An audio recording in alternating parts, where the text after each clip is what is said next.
Hey everyone, Britt Farms 18 here. As you see, I'm just doing a walk around here. What you see here is one of my hay fields right here. Two of them are up here by the house. I had a video started, but I realized I didn't have my phone sideways. As a couple of people have mentioned to me that I should start doing. So I just decided to make a new video here. Couple of new subscribers coming in, so I just wanted to make a little video about myself and the farm here. And excuse my breathing, I'm a little out of shape. But I'm off today. Had to work yesterday, and normal day off was yesterday and today, but I had to work yesterday. And here's one of my patches of woods here. It's pretty good sized wood. Just too bad we ain't got no trees that's worth cutting right now.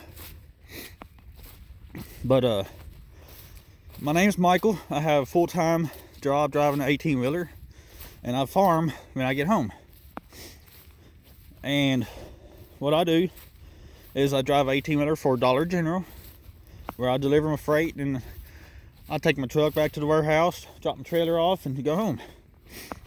And during the summer, when I get home, I'll come in. I will be mowing a field of hay, and then wait a couple days and rake it and bale it. Now, the reason I do not cut more than one field at a time is because I did not have a hay roller that was capable of rolling a field of hay without doing some maintenance repairs.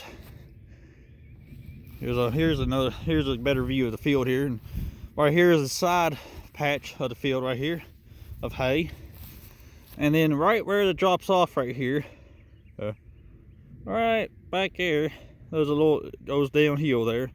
That's the border of this field and the pasture field there. So, anyways, like I said, I have an old '74 model Vermeer 504C hay roller that, for some reason, is not capable of rolling more than 10 rows without having a chain break or having some kind of maintenance issue. So I did one field at a time, so that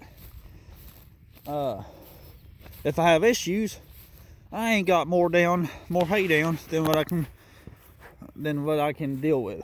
So now I got this better John Deere hay roller, which I hope it's better. I got a couple about last month, but so hopefully I'm going to test it out and everything this year, and then I may be able to mow more than, maybe more than one field at a time to, bale. But you have to play it and see how it works out. But this here is a 110 acre farm. We have it leased out to a couple of our neighbors. They got cows on here. And this is just a hay and cattle farm. There ain't no crops or beans, corn, or anything like that. Never has been. Well, it has been corn and tobacco, I'm sorry, but it's ear corn. It never was shelled corn or anything like that. So, but yeah, it's me and my dad used to run it, but he got sick with cancer and couldn't deal with livestock or live animals or fresh dirt, so we had to get out of it, or we had to quit farming for a little bit. And when he passed away back in 2003, we started leasing the farm out. So he's paying my mom for the lease and paying me to manage a hay farm. And right there is another pasture field right here. Goes around a little bit behind the woods. Last year we actually baled that field there, the pasture, because it come out really well, and we made like 60 rows or something off of it, and those were the 6x5 rows. So my Vermeer made like 30 something rows, and I think that's the most I've baled with that thing without having issues. So this year hopefully that'll change with this John Deere. But this here is another, like I said, part of the pasture field right here where the cows are. and then where that tree line is, about halfway up, is another section just past it. It's not on this side of that tree line, but you know, it's just a little long strip that I may try to talk him into fencing off, and maybe putting some hay. Let me do some hay in it too, because I kind of enjoy doing hay during this, you know, during summer. It gives me something to do and a little extra income. And so, anyways, and I'm gonna see if I can't cross over this or move this electric fence here without being sorry for doing it. It's tight. All right. Okay, good deal. But yeah, this is the beginning. You can see the fence line right there for the pasture right here. We did bale that last year too. And then I come in here and bale this section. And my hay bind is a 478 New Holland. It ain't no disc bind, just a real bind. And it's down for repairs right now. The wobble box on it, bearings been out, so I'm waiting for some parts to come in for it, so I can finish it up and finish it up and get it going, so I can pull it out. Then I gotta work on my hay bind, or my hay roller a little bit more, and my hay rake they need some teeth on it, so I ordered 100 of the rubber style teeth, or rubber cap teeth, and I've always had good luck with those, but once they dry rot, they ain't worth a dime. But there's a good price on them. But yeah, we baled this last year. It made several good rows, and so this year I actually had to have somebody come over here and finish, you know, bale it and mow it, because my equipment's a little too slow. They had a big, like I think it was like a 12-foot disc bind and a pull behind disc bind, and they had a newer, fairly new hay roller, nice new John Deere tractor, you know, big expensive equipment. So mine's just too slow. You know, I can mow for about 3 or 4 hours in the afternoon, so that kind of hurts me a little bit too. But anyways, I'm a 36-year-old farmer and truck driver. Been farming pretty much all my life. Worked for my dad, farmed with my dad, and then while I was going to school, high school, I ended up working for my brother-in-law on the weekends. And then I went with him full time after I graduated. Worked for him for 3 years. And then went and got my CDLs. Drove for a big company, US Express, for a little while. And my brother-in-law asked me to come back, so I did that for another 3 years. And then I went out and went to Nashville Auto Diesel College in Nashville, and we did that for a year, and went back to driving truck after I graduated, because I knew my back wouldn't hold out for the like dealership repairs, stuff like that. So went to Warner Enterprise, where I've been Dollar General for next month to be 10 years. But this is the other half of the pasture field here. Old barn that fell down. So yeah, and then on this side of the tree line right there.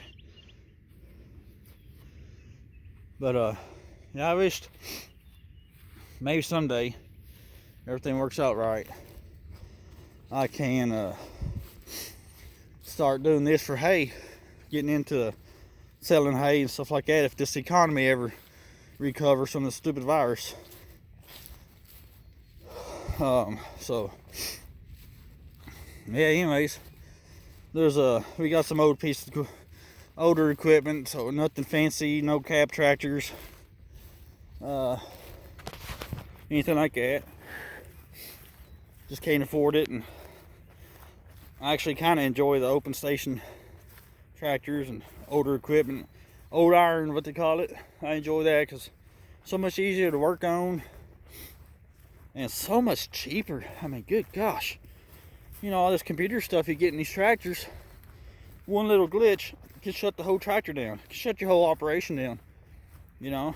And then it'll cost you just about as much as you made just about in that crop or whatever to get the darn thing fixed, because it's crazy. I mean, everything's electronics and, you know, GPS, auto steer. I mean, just, I don't know. I'm old school, and hopefully that's the way I'll always be. As big as small as this place is, I don't need no big fancy tractor or anything like that. So eventually I may go get me like look into maybe a I don't know, a 40 series New Holland, maybe the cab on it, or a 7610, something like that. It's got a little extra power to it, you know, maybe with a cab. I don't know. That may not be for a long time, so I may never have to worry about that. I don't know, but one of these days we'll see. One of our old water tanks we have, old John Deere wagon frame. The tires dry rotted. That's a good one though. Let's see our neighbor's farm over there. Yeah, anyways.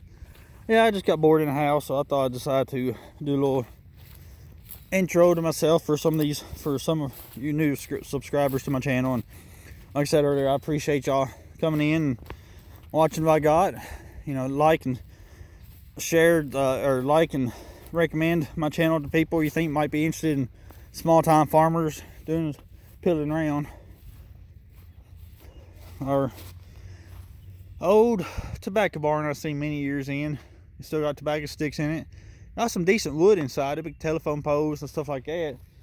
I like to maybe get out sometime and maybe build an extension on one of the side of the shop to, you know, store stuff. And then got a lot of metal on top of this thing I could get off and repair some roofs with, which I got some up there. The old barns up front at the house need some roof repair, and it just either been too cold or too wet to get up there. So, and I've been too busy. Anyways,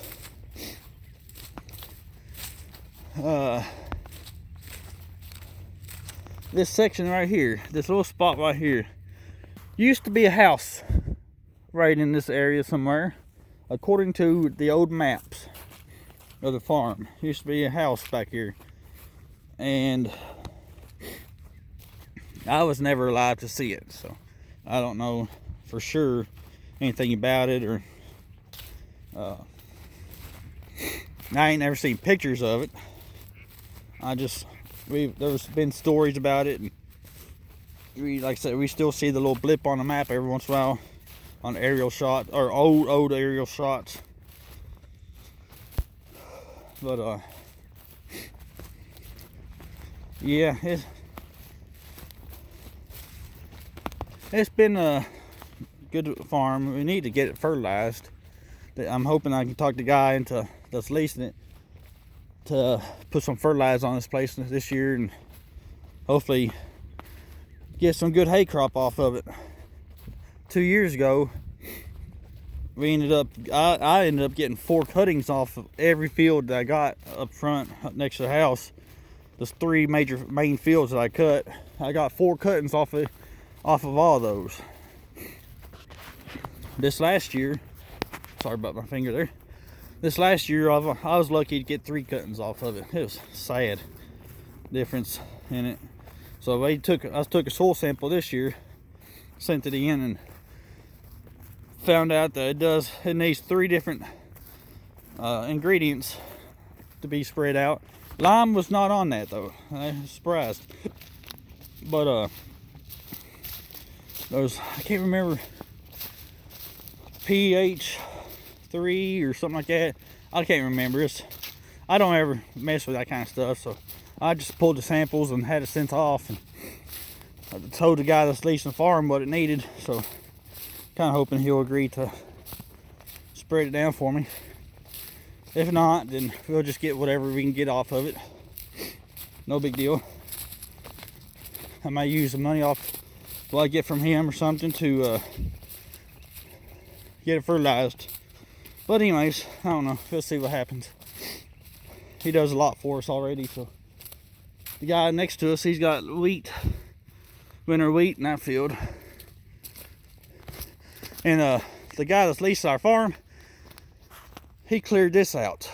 It used to be all the way up to the fence pretty much. So he took his skid steer and his track hoe at one time and really did a lot of clearing off right through here, so he can come up through here and stuff like that with his ATV or whatever he wants to come up with. So this really made a difference.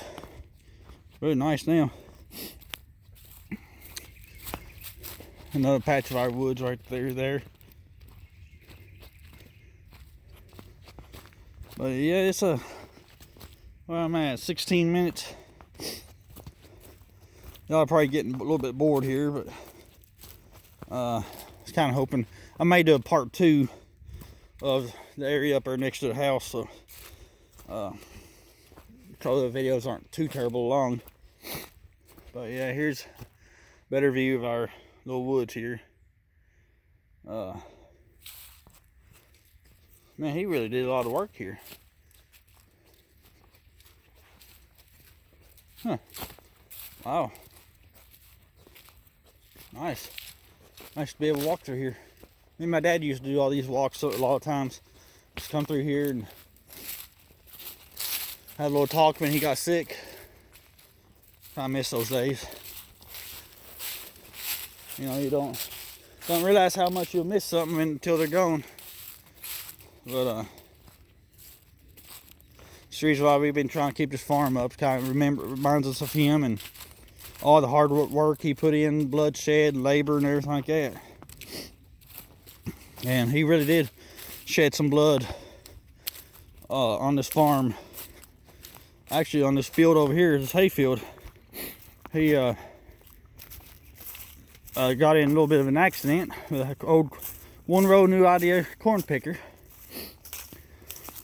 I mean, you know, sometimes when you're in a hurry, you try to get stuff done, you take shortcuts. And sometimes, you know, you make a stupid move. And that's what he did. He got off the tractor without cutting the PTO off.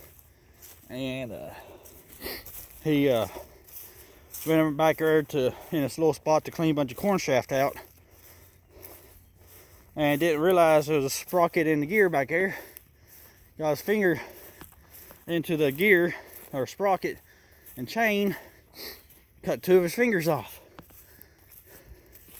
And then, hang on just a second, I'm gonna have to crawl underneath this fence. Well, hopefully getting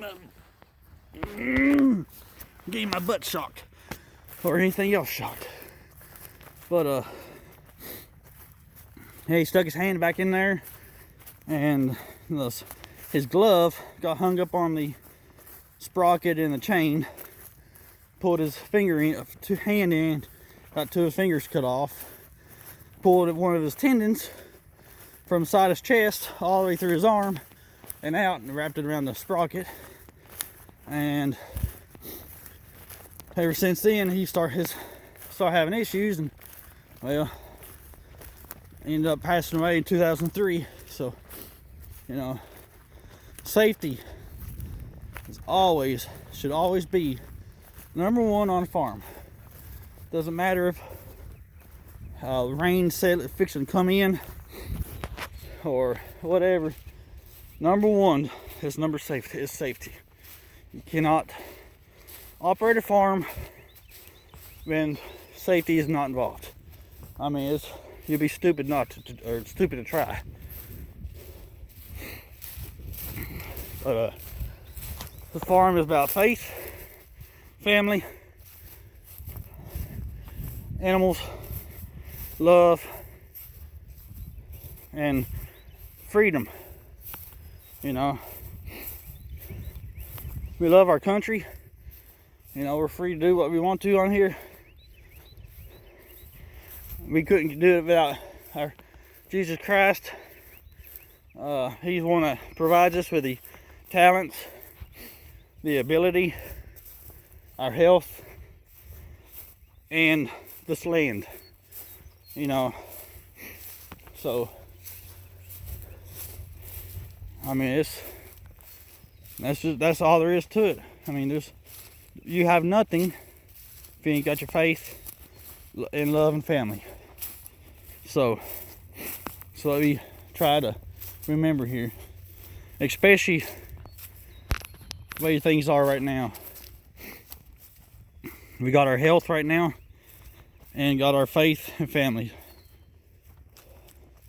You gotta, you know, I pray every day that God will help find a cure for this virus that's going around, and that we can get back to normal. I don't know how long it'll take. God does his things in his own timing. He may be trying to teach us a lesson about our, you know, about how we need them, and I don't know. But anyways, I'm at 21 minutes. I might cut through this little section here. This is a little wooded area here.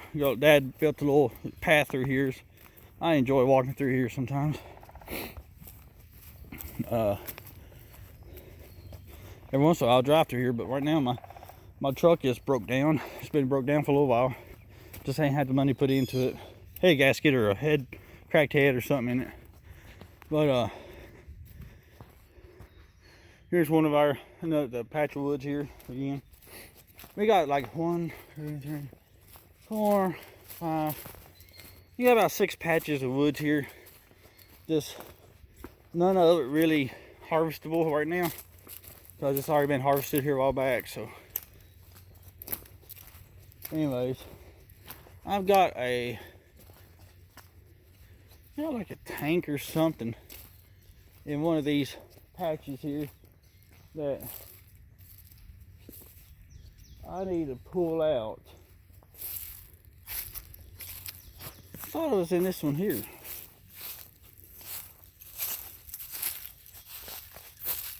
There's an old feeder right there. But one of these patches of woods here has an old metal tank in it, and I'm going to start whenever scrap prices goes up. I'm going to start pulling a bunch of crap out of these woods and start taking some scrap metal in and get rid of some of it. I got a lot of scrap metal that needs to be taken off.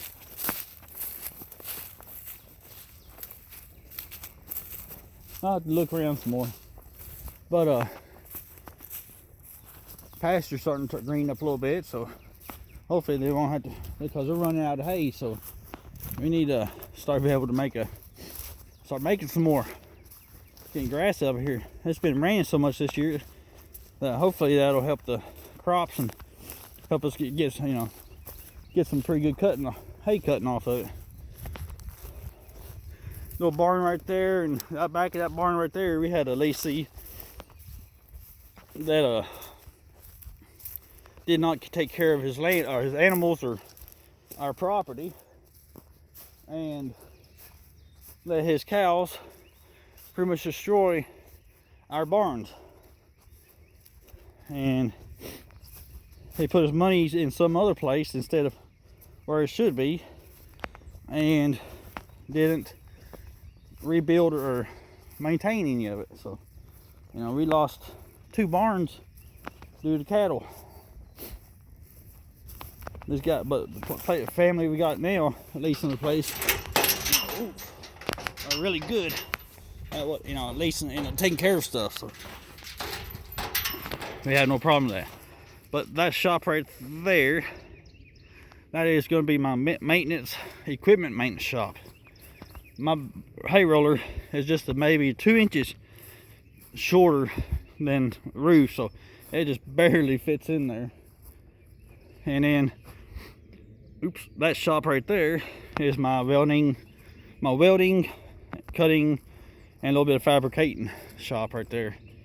It's small, so it's easier to heat up and work in. Oh, dairy or milking parlor used to be. Now it's just storage. My the two hay rakes I'm borrowing. And then that one right there is actually ours. I need to put a tire on it get it going. And then inside this barn here, as you see, it's kind of looking rough. But some things are not really in my budget or my ability to do repair. My little shop kitty, my pet cat there, she's a friendly little thing. And I got something in this barn here that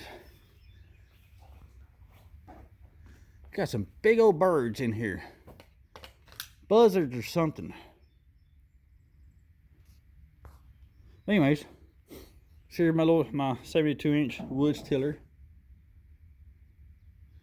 and it does a real good job. This is kind of our junk barn, but as you can see right over there is my old hay roller. You know, it still works, but it's got issues that right now that it's hard to find parts for. That thing's so old. We ain't got a new Vermeer dealership that's worth it anything to try to order parts for. So that's the reason why I went and got that John Deere, because I got two John Deere dealers within just within 10 miles of each way of our house. And then my little fertilizer spreader, my little finishing mowing machine. This tractor here, I'm trying my best to get a 12-volt electric system on there, but something is wrong to where I can't do it, and I don't know what it is. So anyways, it's one of them deals to where that thing is just sitting there until I figure out. Now the package I got did not come with any instructions. So really, I don't have any instructions to go by to try to get that thing turned into a 12-volt system for some reason. That's one of our hay fields right there too. I think that's 10 acres or 8 to 10 acres or something like that. It looks bigger. It looks real big. And when you got a little 7-foot hay bind, it is pretty darn big. So it takes quite a while to get that thing cut. And then over on the other side over here of the shop is another field. That's not as big, but again, 7-foot little hay bind makes it big. Takes a while. So hey kitty, come here kitty. So yeah, this is my little shop kitty. Everybody's got to have a shop cat. So this one here just showed up one day on the farm and stuck around, never did leave. I had another one, but a farm accident took it. He was out playing, I was cutting hay and he was out playing in the field and I didn't see him. And that old hay bind, well, just sucked him up in there and killed it. So then it wasn't long till this one comes along, which has the same personality just about as the other one. And so it kind of makes me think this may be his brother or whatever. So that little hay fork on that trailer there, I ended up getting it for free. That thing's a heavy duty built one too. It's missing the bottom 2 prongs. Cat, would you? Missing the 2 bottom prongs on it. One thing about this cat, she walks in your way. It's a category 2, setup. real heavy duty one. As you can see, the frame of it is like really heavy, and it's thick too. But I need to put 2 angle iron pieces down here to put new prongs on it. And then there's my work truck. It's the one that's got the head cracked, I think, in it. But I'm at 30 minutes, so anyways, that's just a little tour of the farm, a little about me and everything. So hope y'all enjoyed it, not too bored, if y'all even made it all the way through the video. So but like and subscribe, or you know, recommend me to others, so if y'all want. But I appreciate y'all watching, listening, and have any questions, feel free to comment and give me a thumbs up. Y'all take care. God bless you all. Stay safe, stay healthy, and take care of yourselves through this virus stuff. So, and let's pray that it'll straighten itself, or everything get straightened out, and we no longer have to suffer from this crap. So like I said, take care, and God bless y'all. Bye bye.